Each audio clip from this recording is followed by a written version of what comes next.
Hello, everyone, and I'm very pleased to introduce our speaker. It seems like I've known you for a very long time through previous jobs before I got kicked out to the next one, and then this one I have now. But Michelle, I really appreciate your being with us. And when she called me just a few days ago about a little bit of maybe travel issues, but she said, I'm going to be there. And she's been everywhere since she's been here. So I want to thank her for that. And I want to also thank Kevin.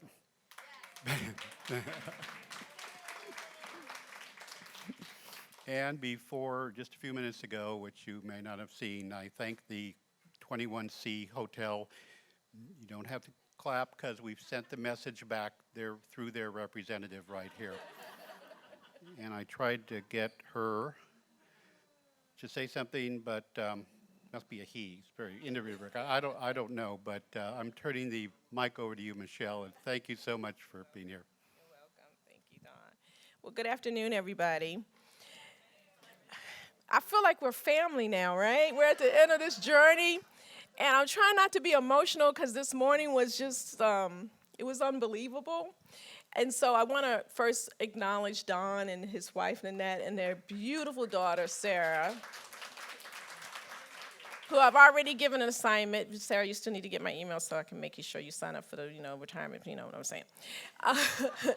And so it's an honor for me to be here. And it's so interesting how intuitive Don is. When he asked me to come, he insisted that my husband come. And I do these things quite often. And I love my husband dearly and hate being away from him. And so, but we have children at home and a dog. And usually he can't travel with me. And Don was saying, no, he's got to come. And I was like, And so my husband took off time from work because he's a federal worker, so he's a day worker. And look what happened. It was just he knew that I was going to need my boo. And so everything was in place for my husband to come. And this is something that you'd wish would be on the front of pages of newspapers, this kind of organization, IPT, because what they do is so important and what you do. So Don had one charge for me today, and that was to inspire you. And I hope that I will, because I have been extremely inspired, not just by the presenters, but by the folks that I've been able to meet as we've been wheeling me around. And my only regret is that I wasn't more mobile to meet more of you.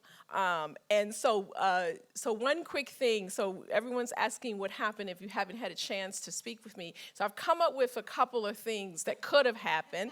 I had a rugby accident.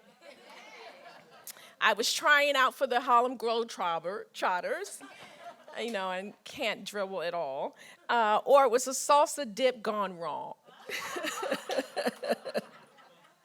But the fact of the matter is, I simply fell over my feet coming down my stairs in my home and fractured my ankle in 2 places. And so it's been really hard for me to be still. And I always believe things happen for a reason. And I think, I'm a woman of faith, so I believe that God was saying, you need to be still. But not still enough to come to Oklahoma. And so I want to just get started because I have so much to talk to you about. But you cannot be in Oklahoma and not sing this song. So we all have to, we had to hit that, right? I'm not a big musical fan, but I love that musical. I love that music. And I just wanted to start off with, because I just have been so honored to be in the state of Oklahoma. So now, I am a big jokester, and part of what I want to accomplish today is talk to you about how passionate I am about helping people understand this thing. And it's so interesting that this conference has been organized where we talked about the research that could influence policy. And then Eric and today just sort of just took us right to why it's going to matter. Power. We got to get back out power. And I want to talk about the people who are going to be at the forefront of getting our power back, and that's you.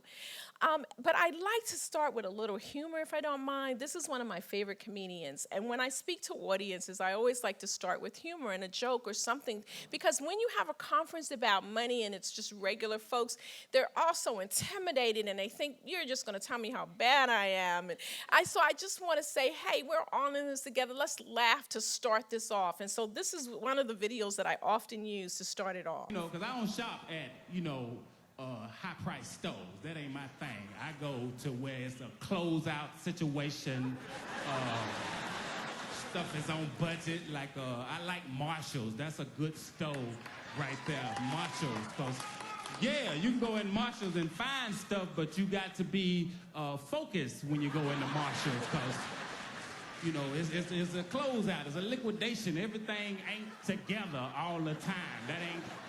It ain't that kind of store. You're looking for an outfit. It ain't an outfit store. It's a shirt this week, pants next week type of store. It's not a full set together type of store. Because you got to realize we in an economic crisis. I hear that all the time, a recession. So you have to watch your money. And I miss money myself. I miss just straight cash, because...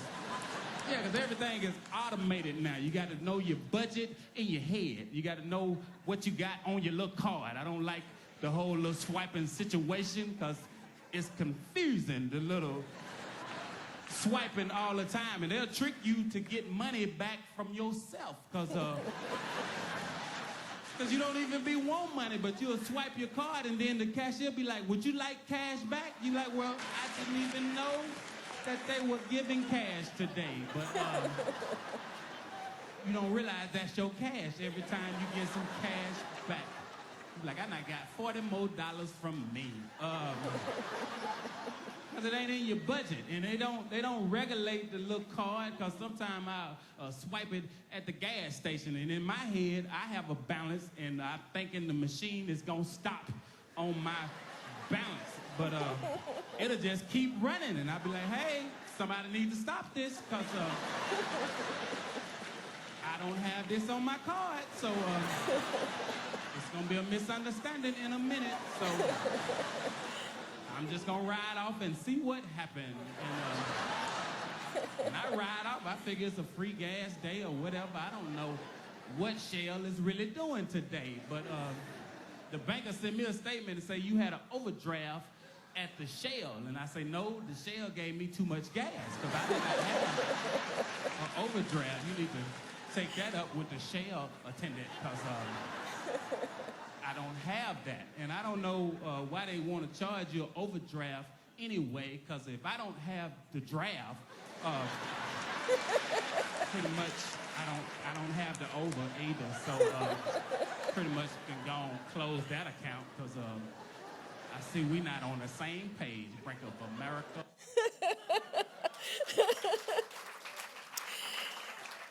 I know it's a bit of a lengthy clip, but can you imagine how that just sets the tone that people, because you can quite understand, and I love that last bit. If I don't have the over, pretty much I don't have the draft. I love that part. So a lot of what I know about money, I learned from my grandmother, Big Mama. If you haven't read my column or know my background, you have my resume, but you don't have my background. So I was 4 when I went to go live with my grandmother. It was 5 of us. It was my older sister was 8. I was 4. I had a sister who was 3, and twin brothers who were just under 2. My parents had some issues, and we ended up with my grandmother. My grandfather was an alcoholic, so oftentimes his money didn't get home. But somehow that woman in that blue dress was able to manage raising 5 grandchildren, and she didn't take welfare. She refused to take the money. She took the health care because we were a sickly bunch. But she didn't take the money, because at that time, they would come into your homes and tell you what you could have and what you couldn't have, and she just didn't want that. And so, but she was an amazing money manager. And everything I know about money, I learned from my grandmother. I can't say that I've got a business degree from Hopkins, but what I know to my heart and my core came from this woman who raised 5 grandchildren, always saved, paid her house off before she retired, and she was just amazing. And I always like to joke, that's me in the picture next to her, the little one, that's me. And that wedding dress was a used wedding dress. I think I paid maybe $100 for it. I was mad even at that. And because there's not a lot of marriages in our family, lots of women with no spouses, everyone wanted me to have this big blowout wedding, this big blowout dress. And I, being very frugal, it's like, absolutely not. I'm not buying a dress that I only wear one day. That's just crazy use of money. And so, and everyone was complaining. And I said, look, the chick who wore that dress is not going to be at my wedding. So it's not like she's going to go, oh, that's my dress. So I'm cool with it being used, and that's who I deal with. But everything I learned from my grandmother, I understand that everybody that doesn't have a big mama, but they should, right? And I love this little ditty. I'm going to retire and live off my savings. What I'll do the second day, I have no idea. So I learned from my grandmother to save for my retirement. But here's the thing. Big Mama didn't know all that she needed to know to help me. I joke about that. My grandmother didn't invest at all, had no stocks. The only bond she had was the bond adhesive for her dentures. And so I had to learn a lot about how to grow my money. And so because I knew the background stuff from my grandmother, I realized that I had to help other folks. And I just believe that we all have a calling, and my calling is this, to help people with their money. I'm so inspired by what Eric said, and my husband and I have been talking about what can we do to help with policy and making power and change, but the fact of the matter is, why all that is happening, there have to be foot soldiers on the road to help folks who are going to be scammed and snookered out of their money, and who don't understand this thing called personal finance, because quite frankly, I get enraged when people criticize regular folks for not understanding this stuff, because it is rocket science. I mean, look at that illustration. If there's 401k and IRA and stocks and annuities and bonds and mutual funds and securities and commodities, oh my. I mean, I love that dollar bill. Like, wow, this stuff is crazy hard. And truth be told, some of us who teach it, we don't really know a lot either, I'm just saying, not y'all. Okay, but maybe some of y'all. But the fact of the matter, this stuff is really hard. So before I kind of challenge you, I just want to go over why it's important to understand why people don't grasp this stuff. Because it's not just about the money. So some of the major financial challenges folks have is bad decision making. We do not teach enough about bad decision making. We get right to the budgets and what's, stocks and mutual funds and 401k, but we got to take a step back and understand the psychology of why people do what they do. And it all starts with bad decision making, bad debt management, and bad saving habits. But that all has to do a lot with people's backgrounds. So decision making, let's just talk about that. Why are people bad at making good financial decisions? Because they do it with their heart and not their brain. When they look at how people make decisions, 20% of buying decisions are based on logic, and 80% is based on emotions. Oh, I love that dress, so I have to have that shoe, and that's a problem, right? And so I just want to show you one quick thing, and you'll notice a lot of media play, because as I teach, I want to show people what they're up against, because they're up against a masterful machinery to separate them from their money. This is the best day of my life. Literally, the best day of my life.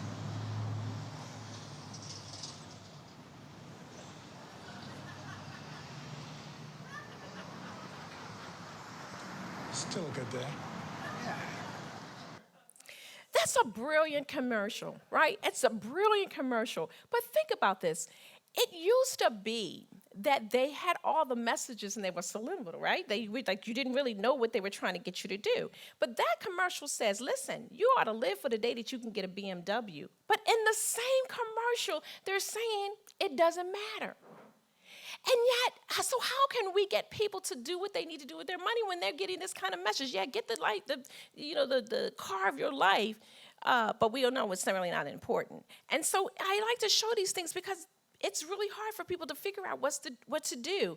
This is a book that I've been reading all year with the group that I have at my church. I have a financial ministry at my church, and I put them on a book club. We did a book club, and this is the book that we've been reading all year called Dollars and Cents. It's about behavioral economics. Can you imagine getting people, regular people, to read about behavioral economics?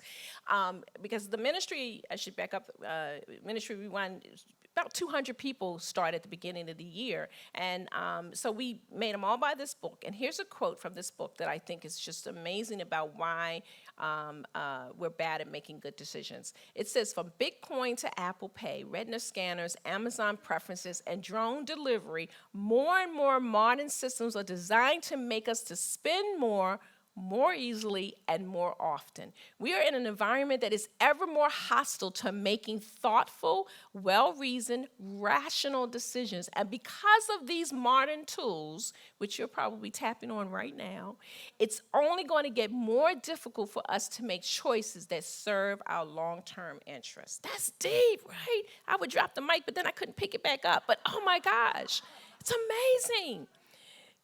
Here's what they're talking about.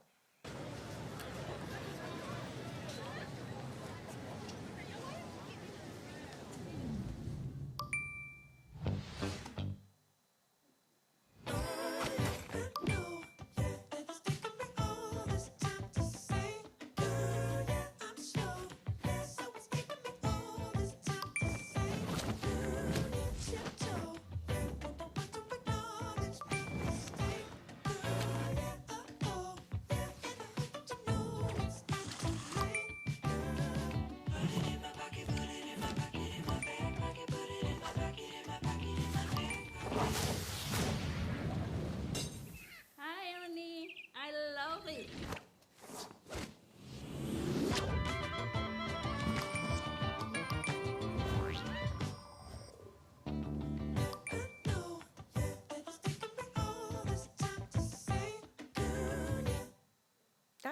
That's deep and very true. They have shortened the time in which it takes for you to buy something. And I counted it was 3 seconds for him to purchase that first item. That is literally what it takes. We have now Apple Pay on our phones and mechanisms, and so we can actually buy stuff without intending to buy stuff, right? I mean, I think somebody at this conference told me that their relatives bought, like, what was it, the ovens? Who was it that told me that? They were playing with the Alexa, and somehow the mom got delivered. Who was it that told me that? Okay, don't show yourself. But $2,000 worth of ovens because they were trying to order pizza or something. You know? It's so easy for folks to depart with their money. And it's really a shame. So bad debt management. Oh, if you understood the depths of how much I hate debt. It's just, if debt was a person, I'd slap it. It's really, really awful. I always tell people,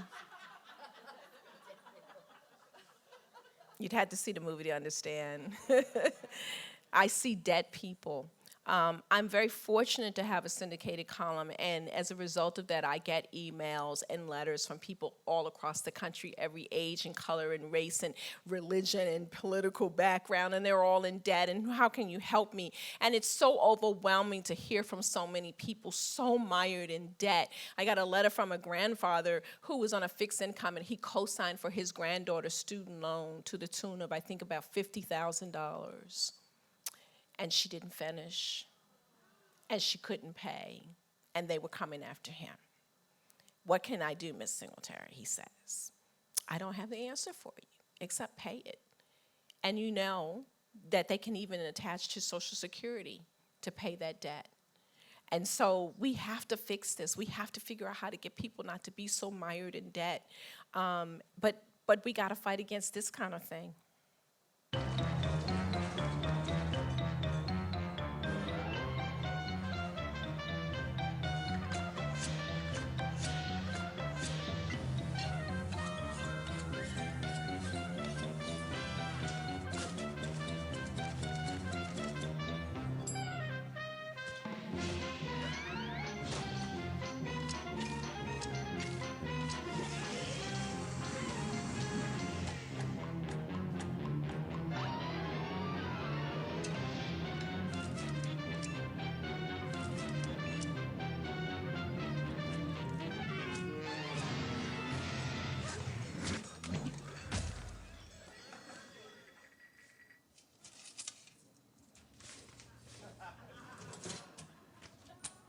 Now listen The really Visa carefully. check card. Because money shouldn't slow you down. Life takes faster money. Life takes Visa. Did you hear the tag? So money doesn't slow you down. I mean, the dirty looks he was getting for using cash, even from the cashier. I don't know, the root of your word is cash. Your job title is cash. And yet there was a series of these commercials where they were saying, why are you bothering with cash? And even those of us who know this, when was the last time you were standing behind the line of someone who wrote a check? You just tapping your finger like, oh my God, what is wrong with this person? Who uses checks anymore? Where's your credit card or your debit card? You know, you're tapping your foot angry. Someone trying to count out cash. What is wrong with you? You're slowing down the process. Because they want you to separate from that pain of paying. And there's studies that show that when you use plastic, debit, or credit, you spend more than if you use cash. But if they could erode that time between when you pay or you get you not to even use cash, you know, it takes, if you had a $20 bill or a $50 bill, it would be forever before I would spend that $50 bill. But if I could just swipe, we're just swiping. This is the forces that are working against us, those of us who are trying to teach people to live within their means. I love this whole concept of debt. Can you read it? It says, he got so excited about making his final student loan payment, his poor ticker couldn't handle it. That cartoon is masterful, you know, that people are waiting to pay off their student loans, and some of them wait so long that they're even in their senior years. And that is not far from what the studies show, that the two groups that are increasing in terms of debt, all kinds of debt, but and student loan debt are obviously people 18 to 34 and seniors, those 60 and over, signing for their grandchildren or adult children and for themselves, because we heard about the longevity issue. People are living longer, they're transitioning to do things, they want to learn more, so they're taking out loans to go to school to get a second career or do something like that, but they're using debt to do it, and that's very dangerous. I believe that one of the next crises is a student loan debt. 1.4 now trillion dollars in student loans. This cannot be sustainable. So the next bad saving habits, we know that it's fairly difficult, especially when you're just trying to, live, just pay for, roof over your head, transportation. And this is a scary statistic. We all in this room know the statistic. 40% of American adults don't have enough savings to cover a $400 emergency expense. My husband and I was teaching a class most recently, and one woman came up to me afterwards, and she said, I'm that statistic. She says, I make a six-figure salary, and my car broke down, and they came to try to tow me, and it was going to cost, I think something happened with her tires, and it was going to cost $400 to fix the tires, and I have a six-figure job, and I didn't even have $400, and she had to borrow from her 401k. That's it. It broke my heart. Here's why we can't save. It all started with a drawer full of stuff, but then your husband bought a computer, you got a karaoke machine, and suddenly your stuffed drawer became a stuffed closet. And then you got some skis and a car for your daughter, and before you knew it, your drawer of stuff turned into a garage of stuff. And after a shopping channel marathon, a trip to the outlet mall, and a stuffed deer head, your stuffed drawer is now a house overflowing with stuff, and you've become the mayor of Stuffville. So how do you get your house and your sanity back? You visit publicstorage.com, call 800-44-STORE, or stop on by. They're right up the street. Public Storage. Problem solved. Phew. Reserve now, and your first month's rent is just $1. I'm not even going to ask who has a self-storage space. Right? During the recession, the one business that had the most continued to grow, self-storage space. It wasn't just people losing their homes. It's like we have so much stuff that it has to have its own place and it's air conditioned. Right? I've not been to any of your homes, but I imagine, because the thing about what we do is we have to live our own truth as well. How many times, ladies, has that pole dropped in your closet from too many clothes? I'm just saying. How many black pair of shoes do you have to have? I'm just saying. We have cabinets full of things. We just overflow our lives with stuff. And that's one of the reasons why people can't save. And now they've come up with a solution. You got so much stuff, that's okay. Just rent it some space. Saving is harder. This is also from Dollars and Cents. Saving for the future, or the failure to do so, is a great example of the emotional difference between thinking about now versus later. When it comes to retirement, much, much later. This is an emotional, psychological issue, and we cannot help folks if we just look at the dollars and cents, the budget templates, and things like that. We got to go deeper with them, figure out what it is. Why aren't you thinking about this thing? And that's what I try to do, spend much more time. When my husband and I sit down with couples to go over their budget, and these are marathon sessions, by the way, like 5 and 6 hours. The first more than half of that time, we're just dealing with the issues. Baby, why can't you save? Why are y'all fighting about money? And then and we have a therapist on call, just to say. So the whole theme of this conference has been communicating and engaging with diverse stakeholders in a complex, now Don said world, but I added the word matrix because I'm a big fan of this movie Matrix, and I want to talk about it a little bit. What can you do to help people overcome these challenges? So I wanted to lay the groundwork. Those are the challenges, the major challenges that I at least see. So what can you do? There are 4 keys, I believe. Be proactive, not reactive. Be bold, and get in their business. Be an example and be engaging. That last point is key if we're going to get to people. And so let's talk about the first one.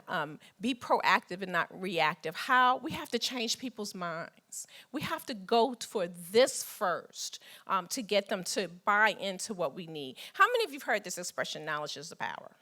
So you've heard it, right? How many believe that knowledge is power?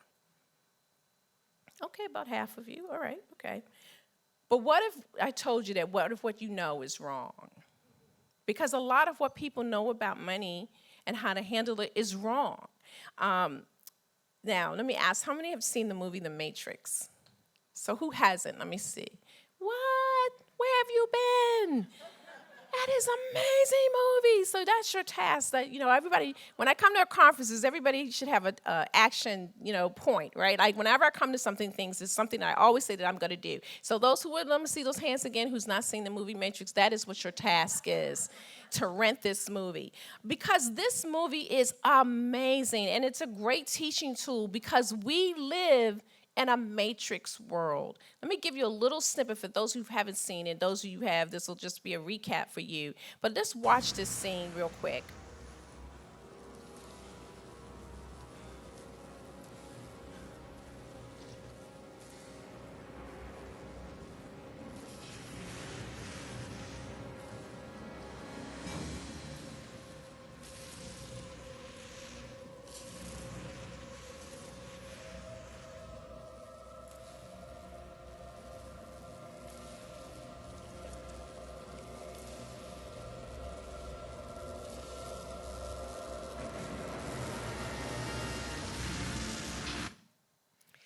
So the premise from this movie is that the computers have taken over. I like to equate that to the financial industry has taken over. We're all in these pods. We're not living our real lives because they have taken over. And so all the humans are in these pods, and they're energy for the computers, just like we are energy for the financial services industry, politics. We're just in pods, not living our life because they're living it for us. So this is Morpheus is one of the ones who's trying to break people out of the pods, and he's talking to a character, Neo, who they think is the one who's going to really help save humanity.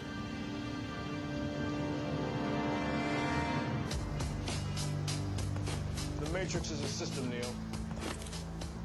That system is our enemy. When you're inside, you look around, what do you see? Businessmen, teachers, lawyers, carpenters, the very minds of the people we are trying to save. But until we do, these people are still a part of that system, and that makes them our enemy. You have to understand, most of these people are not ready to be unplugged. And many of them are so inert, so hopelessly dependent on the system, that they will fight to protect it. Were you listening to me, Neo? Or were you looking at the woman in the red dress? I was... Look again. Who is it?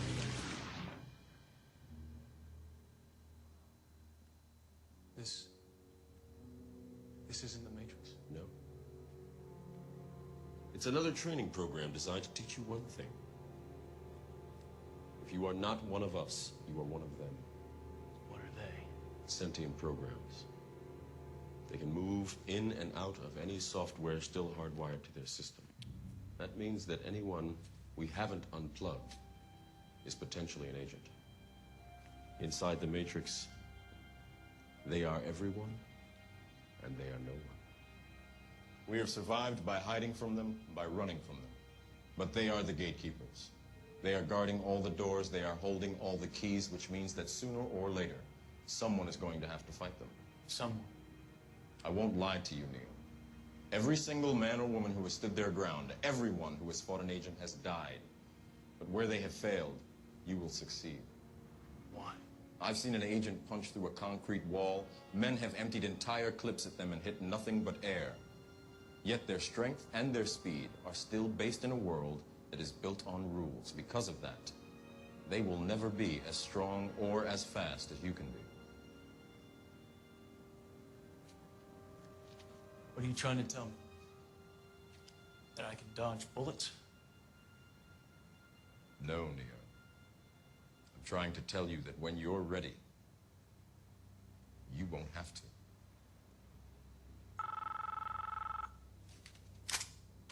We got trouble.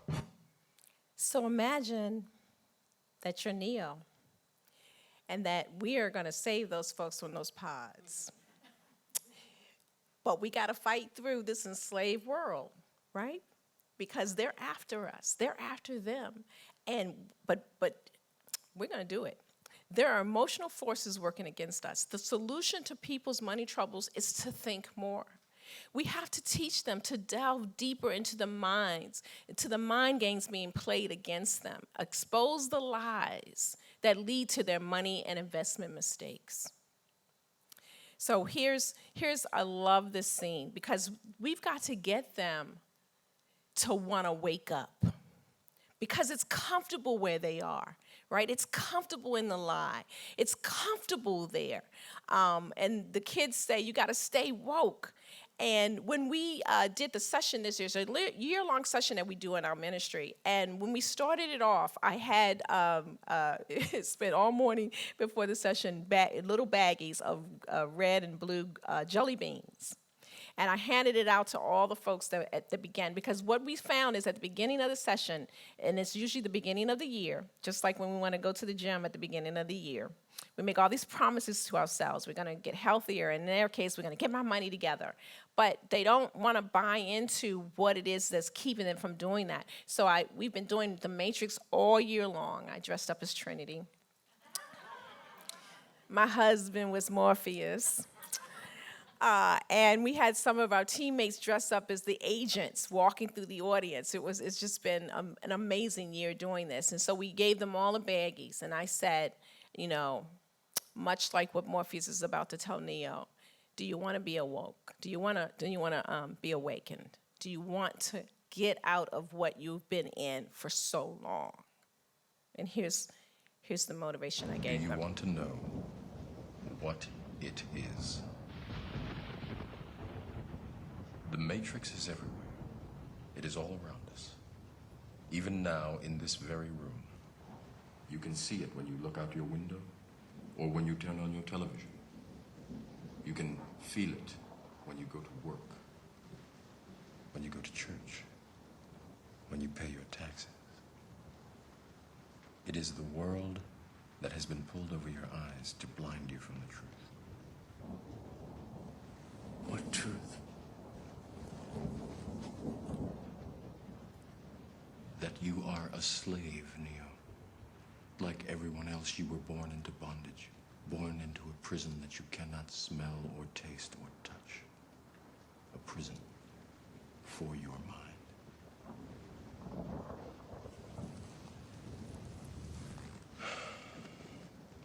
Unfortunately, no one can be told what the Matrix is.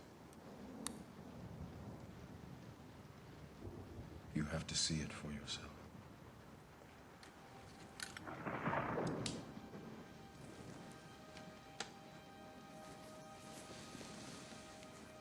This is your last chance.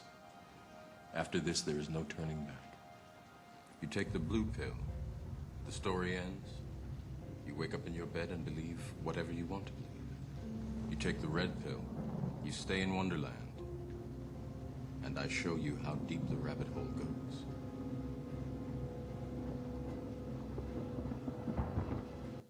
Ha! I'm not going to spoil it for the ones who haven't seen it. Which pill does he take? So why am I taking so long with these clips? Because as we teach, we have to spend time laying the groundwork for why people have to buy into what we have to tell them. It takes time to get them to change. And you said it by just pacing it so that by the time you introduce them to the budget template or the importance of saving for retirement or why they should, shave off money and maybe deny themselves someplace else, you gotta be patient with them because you can't change overnight. You can't change behaviors that they've been developing all their life. So we try to pace ourselves in anticipation of the fact that we know that we can't get to them until we get to their minds. So here in the money matrix is a world in which you've been enslaved to false financial principles. Here's one of the lies. There is good debt and bad debt. We have sold them this huge lie, which is what led to the housing crisis. Oh, a house is a great investment. Just go into debt because the house is going to increase in value. You're going to get another job. Don't worry about this loan. You can take care of it because a house is a great investment. We're not talking about the debt behind that. There's only debt. There is no good debt or bad debt. There's only debt. And we ought to try to encourage, we want them to hate it so bad, not recognizing that, yeah, sure, you're going to have to take out a home loan or maybe a car loan. But if you get them to buy into that it is a horrible thing, that maybe they will take less of a home loan or less of a car loan. Truth be told, if we had to pay cash for our cars, most of us would be driving Ford Focus, right? The other lie, a sale saves you money. Where are my bargain shoppers? Yeah, you scared to raise your hand now. Okay. The truth is you never save when you spend.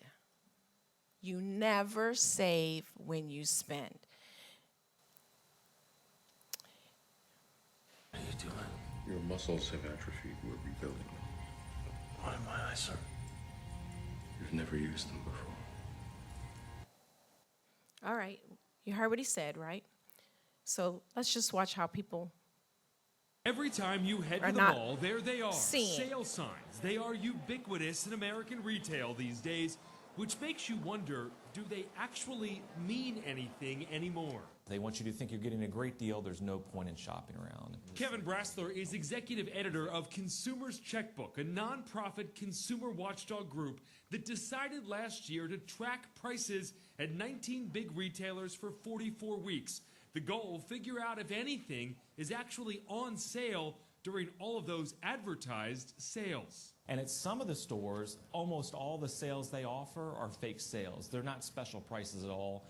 They're just fake discounts that they offer over and over again. Consumer's Checkbook says these stores were the worst offenders for misleading sales, while these were close behind. The stores make you think they're offering big markdowns, but here's the problem.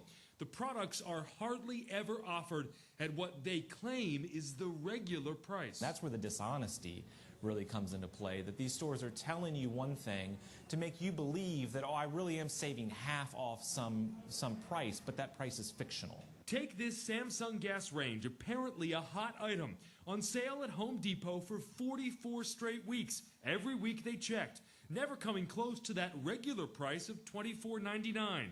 Instead, the sale prices ranged from $14.98 to $22.49. Don't get taken to the cleaners with this Kenmore dryer at Sears, also on sale all 44 weeks. Sears claims the regular price is $1,059, but the highest it's sold for is $849, some weeks going as low as $499. Also at Sears, this Craftsman Mechanics tool set never got close to its regular price of $199. On sale all 44 weeks, the price always ranged between $89 and $109. Clothes are a problem as well. At Neiman Marcus, this Missouk Lily textured jacket was on sale every week it was offered, 42 weeks, and it never got close to its regular price of $428. Instead, it was always offered between $143 and $295. The store's goal, Consumers Checkbook says, get you to think you saved a lot, so you'll spend more money. See how that's so masterful? Because even as we teach, we go, you got to make sure that you buy stuff on sale and, you discount shop. But that's a lie, too. I mean, I try to get people not to even go to the mall and not for example, in our house, we don't use shopping as a form of entertainment. I mean, literally in our house, maybe we go shopping 3 times a year. Maybe. So much so we go so few times that when my children go, they're like, if they did take drugs, they were like, whoa, this is what a mall is? Oh my gosh. So that's a huge, huge lie. And I just want to go back over what he said. Neil says, why do my eyes hurt? He says, because you've never used them before. We got to open people's eyes. The second key, be bold and get in their business. How? Hold their hands and lead them. I've been doing some readiness training for the military because they find that lots of the folk coming into the military get into financial trouble, and of course that affects their career. And this was a Navy person who said they talk to you a little bit about finances during training and within divisions, but it's not really enforced. I think if it would have been enforced a little bit and constantly touched on, that's the key, constantly touched on, it would have seeped into people a lot more. We do sessions and one-time things, once a year. But that's not how you change folks. You have to build relationships with people. And when you build relationships with them, you're able to help change their mind. Our program, and that's what I wanted to talk to you about, our program, we have this program in our church called Prosperity Partners Ministry. It's it's all year. We take off August, and then we have an award ceremony in December. So it's basically 10 months of teaching. Once a month, our sessions are 2 to 3 hours long. And at the end of 3 hours, we are still there 2 hours later trying to kick people out.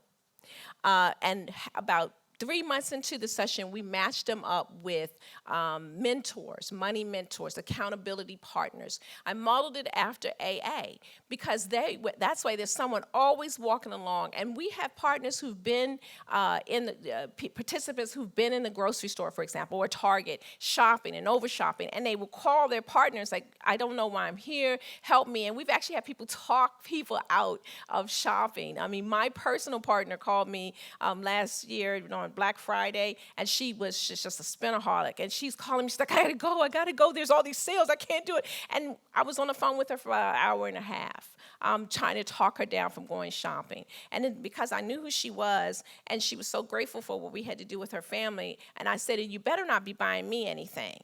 And she paused, and it was quiet. And she said, I was gonna buy you something. I was gonna buy you some Uggs on discount. It's like, I'm not taking your Uggs.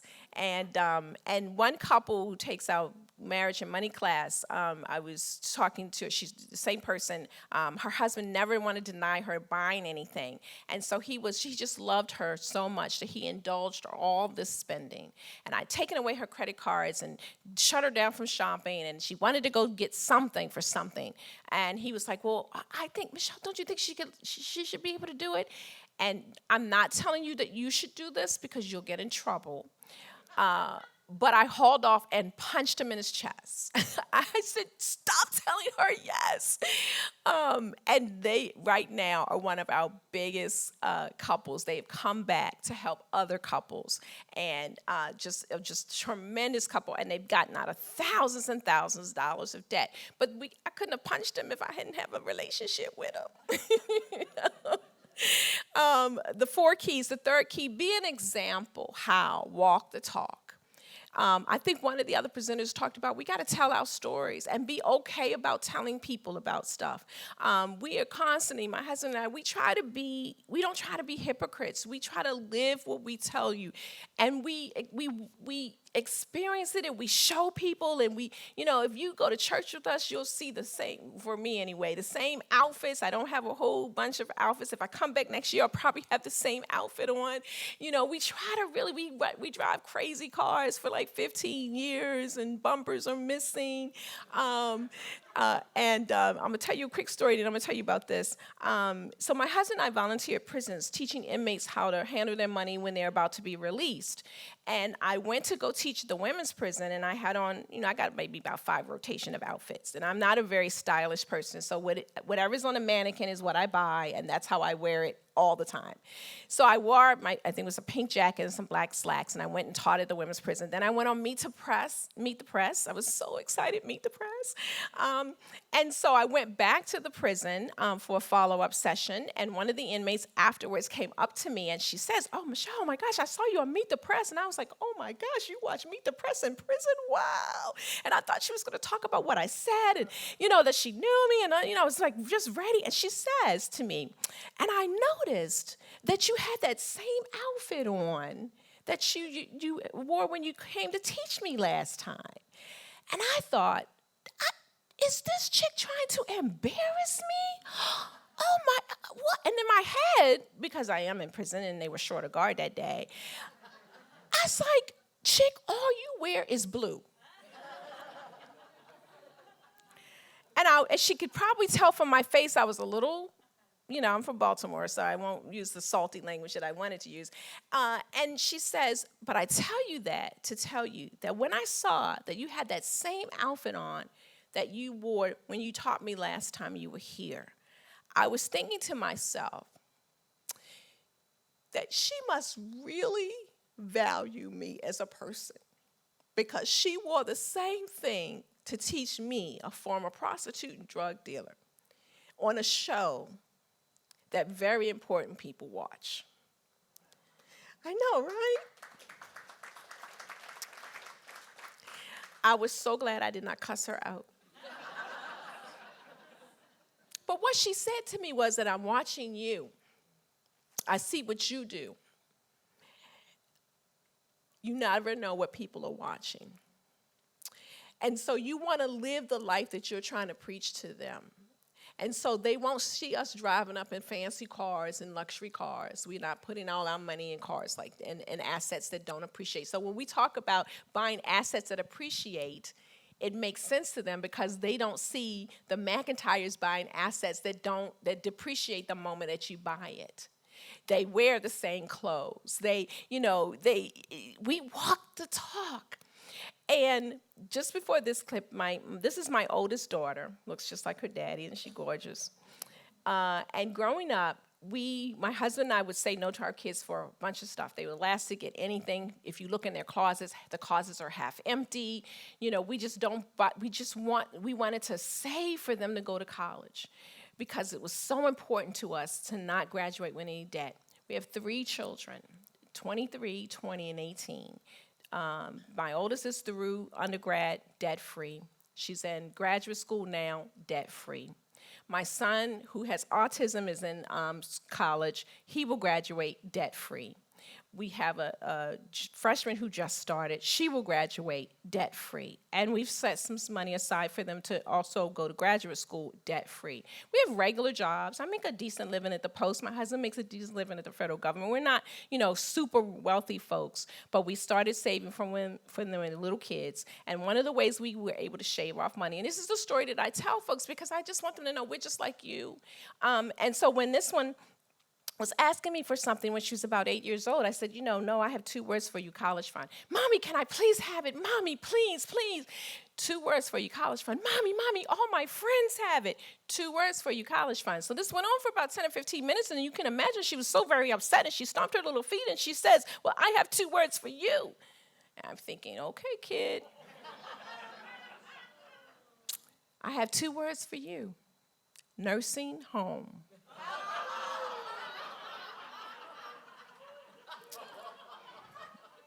True story. True story. So we lived a long years with them rolling their eyes at us and stomping their little feet and thinking we were the worst parents in the world. Until one time we were teaching a class and people wanted to know what it was like growing up with the McIntyres and their cheap self. So we asked our daughter to come in to talk to them to show them that she wasn't damaged too much. And here's part of what she told the class.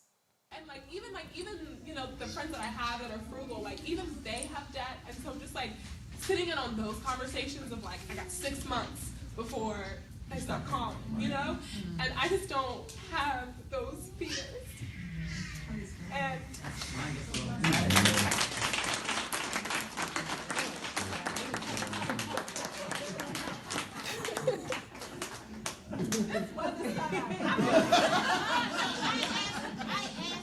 it's definitely you don't, when you're little, that's such a, you don't care. College fund, who cares? I want this toy. Or college fund, who cares? I want that milkshake. But I didn't need the toy. I didn't need the milkshake. I didn't need the shoes. I'm going to graduate without debt. And then I'm also going to go to grad school without debt. And then just also, when I think about that, now I can set my kids up because I don't have to, the money that I would be spending for my student loans, I can put that away for my kids. And then just generationally, we can have debt-free students and college grads and grad schools. And so just that legacy and just what you guys have done for me is so amazing. And I just really thank you both for that. And my little 8-year-old self, thank you too. So it was an annoyance to hear college fund when I was little, but now it just fills me up with gratitude.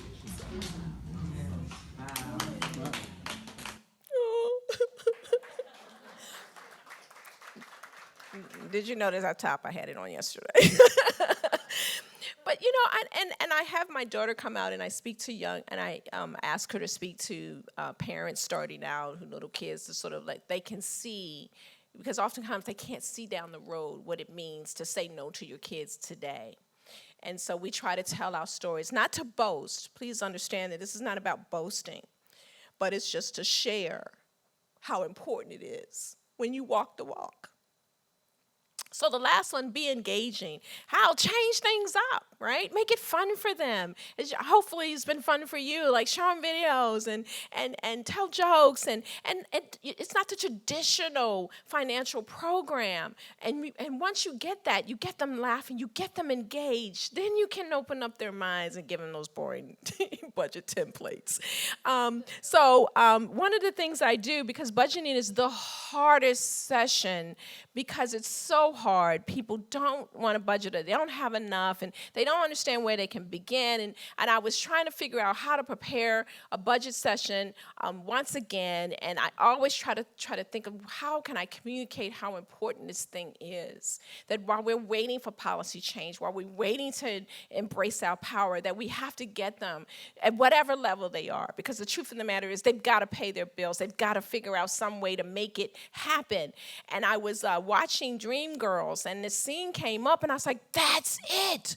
That's what it's like to budget. And if you don't know the song, she's madly in love with this man who doesn't want her. And she's like, but you're going to stick with me. You're going to stick with me. And I was telling my husband this, and he's like, you are insane. How are you going to relate budgeting to Jennifer Hudson singing, and I'm telling you. And I said, well, this is how.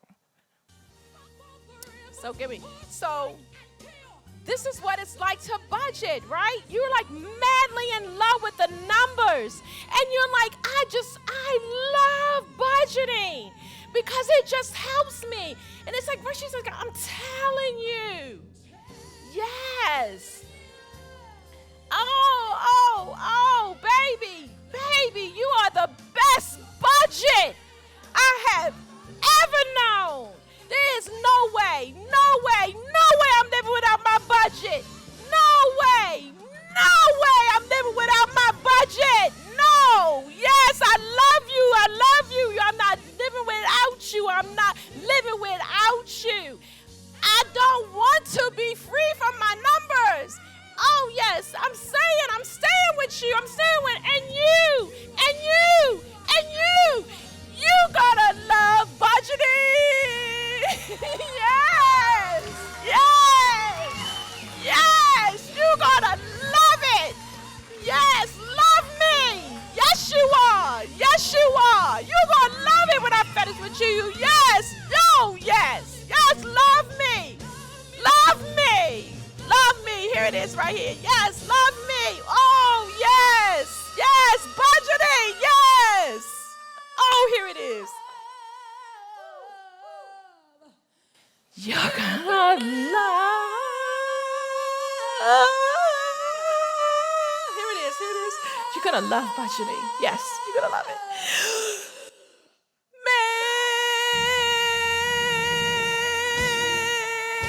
Yes!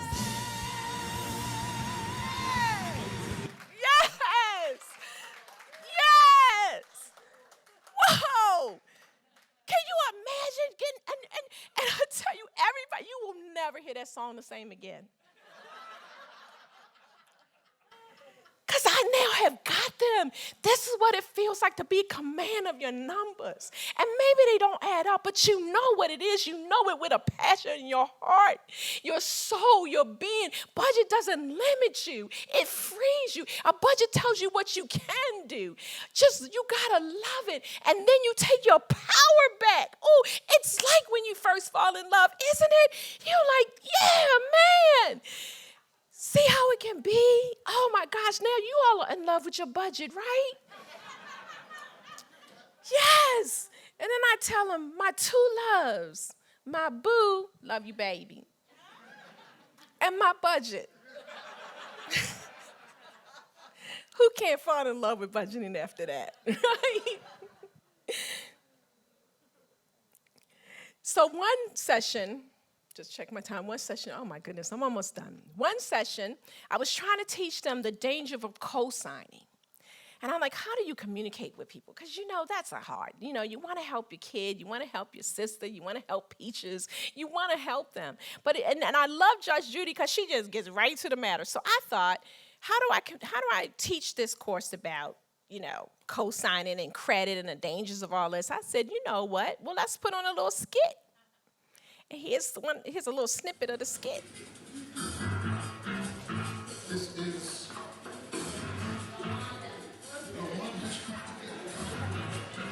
Tamika Jones. She wanted to go to college, but when she went to apply for loans, she found out her mother, LaWanda, had taken credit out in her name. Now she's responsible for a cell phone bill, utilities, and credit card charges. But she refuses to turn her mother into the law. She is suing for $5,000, the maximum allowable award in small claims. This is the defendant, LaWanda Jones. She claims she ran out of credit and she didn't think it would be a problem to get the credit in her daughter's name. She meant to pay it back, but now she doesn't think she should because she's been a good mother.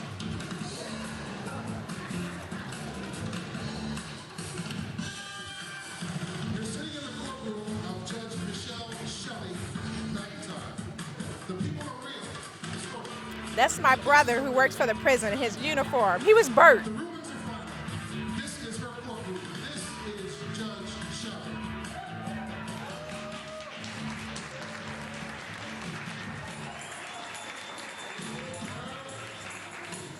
All right.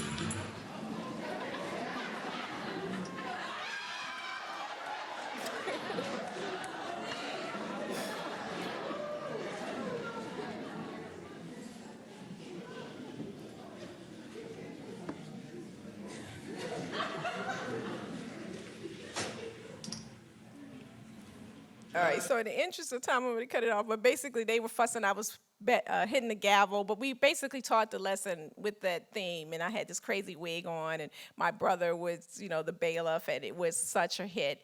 And afterwards, we talked to them about it. They asked questions, and they got it all. And it was hilarious. We had 2 cases.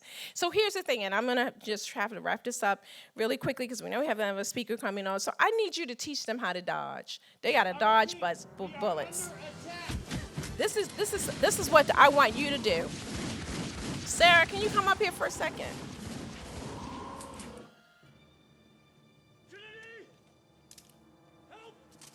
right here, baby. Stand right here, baby. Yeah. So, see how he's doing? See how he's doing? So can you do that? Can you do that, sir? Let's see you do. I would do it. Yeah, there you go. There you go. There you go. There you go. Yeah. Thank you, baby. So what I try to get them to do is dodge all this stuff that's coming at them. Dodge the commercials to spend. Dodge the whole concept that you save when you that you're saving when you're spending. Like dodge all that stuff. And so we practice all that because the thing about it is help them fight the mind games so they can stop giving into a sense of entitlement. Stop making bad decisions. Stop running from budgeting. Stop misusing credit. Stop thinking of sales saves you money. Stop guessing what you need for retirement. Just dodge all that stuff that keeps you from doing all of that. Because here's the thing. I believe that you're the one. And I know, having spent the last 2 or 3 days with you guys, that you're definitely the one. Dawn is definitely the one. Nanette is definitely the one. Vicky, where are you, Vicky? Is definitely the one. My boo, oh, he is so the one, right? Because we have to, we got to get them out of this money matrix. And the way to do that is to be bold and be engaging and walk the talk. And here's the thing, this is the last thing, and I'm going to go, and because you got to hear from Vicky, because that's like my girl. Vicky Robbins, my girl. But we are the one, y'all. And we are going to get them out of this world that is taking so much from them. And I love what Eric said, because when we help one, we help all. And I know if you're the one, as you're watching this, I just want you to stand up and embrace that, because that's how we're going to make change. We're going to make policy changes. We're going to take our power back. But we are also the one. Every single one of you in here is Neo. And I love this scene. Just watch it if you haven't seen the movie. This is at the point where he realizes, I am going to help these folks. And the agents are there.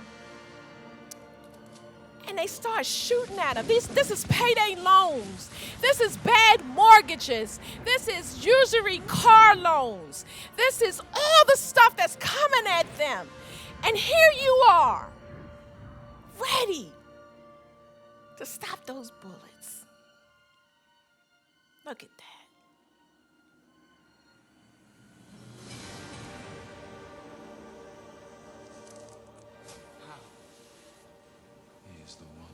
You're the one. Because we see the truth, right? That's us seeing the truth. I love this right here. We have the tools.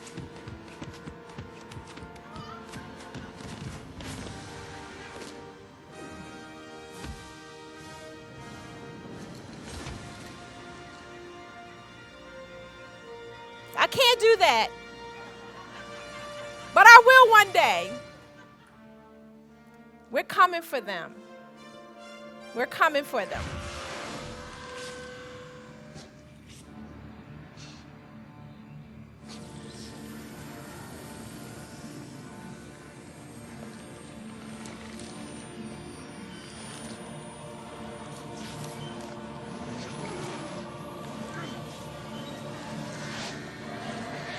We are the light. Here we go. And watch. Flex it, baby. Flex it.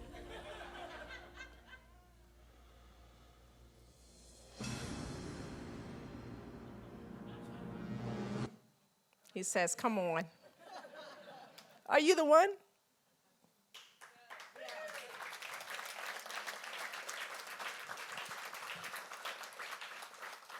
I know you're the one. Be the one. Thank you so very much.